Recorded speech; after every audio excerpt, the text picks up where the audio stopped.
我就感觉吧，我女儿一天活的可纠结了。当你让她读这2个字母 L V， 当你问她姥姥想买的包是啥 LV LV， 当你问她弟弟的屁屁上带的是啥 diaper， 当你问她姥姥管他叫啥爸爸接着，爸爸接着当你问她你应该管太奶的老伴儿叫啥，great grandfather， 当你问她你太奶自己管他老伴儿叫啥窝囊废，窝囊废。哎，你们大多数的人如果去想象我每天的生活，是不是感觉应该是挺幸福？有一个还不错的工作，每天回家一开门，有一个大胖娇妻给我提供一个坚实可靠的臂弯，2个可爱的孩子发出银铃般的笑声，然后我就像电视剧里独立女性大女主一样，给自己装呼的端起来一杯香槟，享受家庭和事业平衡下的幸福。完全不是。就昨天晚上，我被大胖媳妇给气哭了，自己给自己关厕所，哭了10分钟。我昨天的工作特别忙，我刚出差回来，从机场直接到了一个很远的地方拍东西，拍了一下午也没拍完。这是我女儿就放学了，得有人接她。完，我老公人没了，我就让阿姨替她去。结果那阿姨刚来，给我打电话说找不着我女儿校车的下车点，是给我急的。那么我老公哪去了呢？人丢了。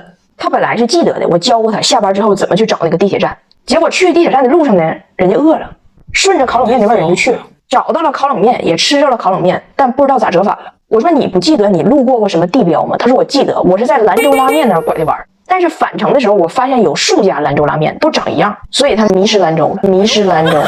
他这1个月丢4次了，而且不光是丢，就啥大事小事都得是找我帮他。每一次我不耐烦了跟他喊，他就是示弱加撒娇。那我不认识汉字嘛，那我说汉语别人听不懂嘛，那你说我怎么办？那你就帮帮人家嘛。然后我就没招了，我就那你说我怎么办？那我就帮帮人家了，他也挺可怜的，那就都我操心我管吧。有的时候我都觉得大胖媳妇表面的憨傻有可能是个世纪骗局，他实际上是个 AI， 他的出厂设置就是为了制服我生产的，我就没有招。他这个性格在视频里可能是可爱，但在现实里就是克我。最后我把他给找着了，给整回家了。一回家那是一个鸡飞狗跳啊，拿铁把载奥达的气球给咬了，然后引爆的爆炸声把自己给吓哭了，俩人撕了起来了。我爸过来给我们做饭，问我啥东西都在哪儿。阿姨过来跟我说要给拿铁明天预约打什么什么针。我女儿过来跟我说明天学校需要什么什么什么东西，拿铁就是一个哇哇哭。因为在这个家里，每个人和每个人之间都有语言障碍，只有我是交通枢纽，只有我在这解决问题。我这个枢纽都快崩了，人我老公还没进5环呢。吃饭的时候，我这边工作之前录的一个东西，甲方一直不满意。我说现在大家都小一点声，嘘，妈妈需要录一个东西。我老公说 You need a break from work。我爸说这菜要凉了啊。我女儿说 Why？ 我儿子说咋的？我就嫌烦，我说我吃完了，你们赶紧吃。然后我就自己回卧室里去把门一关，重新一遍一遍整。你说谁工作时候不心烦吧？等我好不容易整完的时候，我出来饿的都快突突了，我想坐下吃口饭，一口都没有了，盘子刮得干干净净，一根菜都没给我剩。我就问我老公，我说我的饭呢？他说你不是说你吃晚饭了吗？我都吃了，那不能浪费。我没办法，拿起手机就给自己点外卖。那时候心里还是有一丝委屈的，就上来那个钻牛角尖的劲儿了，越心越委屈，然后自己进厕所气哭了。我老公都没明白咋回事，在外边问我你拉肚子了？你咋这么长时间不出来呢？我说我吃着啥了？我拉肚子，我拿啥拉呀？我爸感觉到气氛不对，赶紧过来劝我，跟我说这个男的和女的吧，天生基因就不一样。女的天生就比较会照顾人，就心细，就更容易操心；男的天生就心粗，所以你别生气。我说我最不爱听的就是这句话。我曾经就听过一个男生说啊，我真希望我这辈子有个姐姐，因为姐姐就是特别会照顾人，又能照顾我，又能替我照顾好爸妈。他觉得说的一点问题都没有。我就想说，你姐生下来是还债的呀，你命里缺火，你姐命里缺活，生下来就想干活，能不能不把现实问题推卸成物种问题？哪有哪个物种生下来就会照顾人，都是后天逼出来的。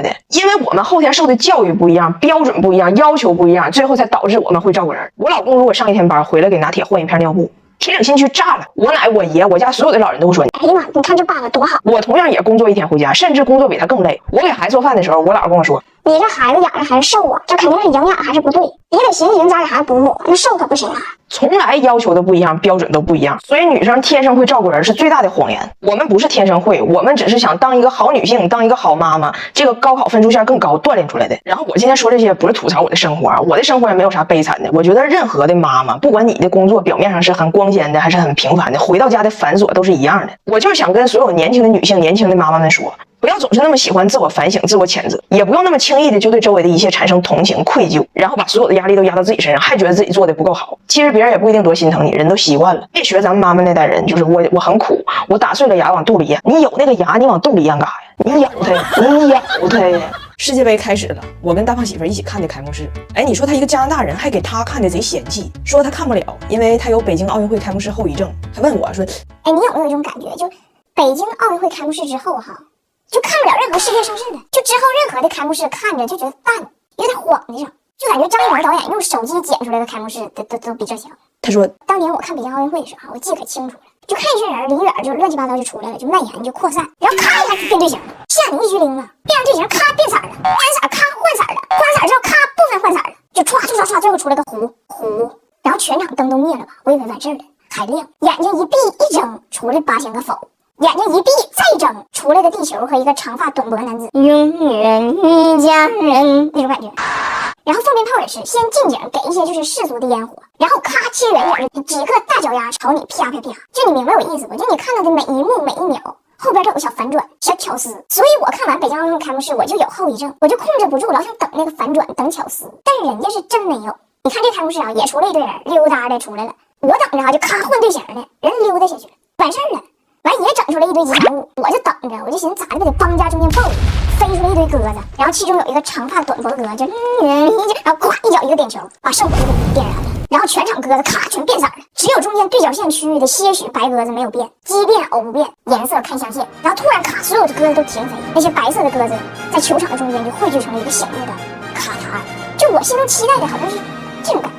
我说别的还好说，鸽子这玩意儿别轻易停飞，底下还有8000个否呢，都给砸绿了。然后最后放烟火也是，反正能看出来有钱，就是干放，也不加看景啥的。我说那你那么嫌弃你就别看，你一个加拿大人，世界杯跟你有什么关系？他说跟你也没关系。哎，你说这个世界上什么事儿最可怕？就是当一个人他觉得他领悟了一门语言，哎，拿捏了，自己觉得自己汉语没问题了，每天开始就是独立社交，压都压不回去，就往外蹦。但实际的汉语水平呢，还撑不起他的勇气，天天惹祸。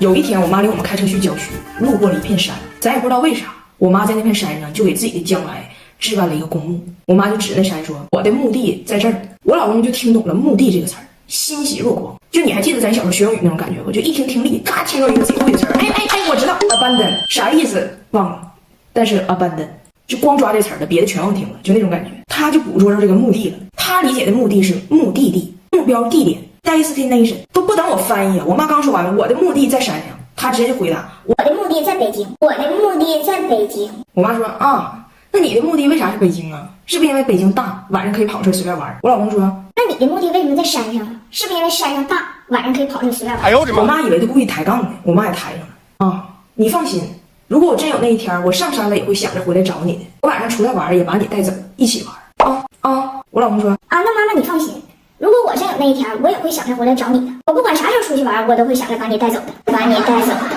回来我跟他说，我说墓地啊是人走了以后长眠的地方，它不是目的地。我老公说，那从哲学的角度来讲，还是目的地吗？ Final destination。我说的没有问题。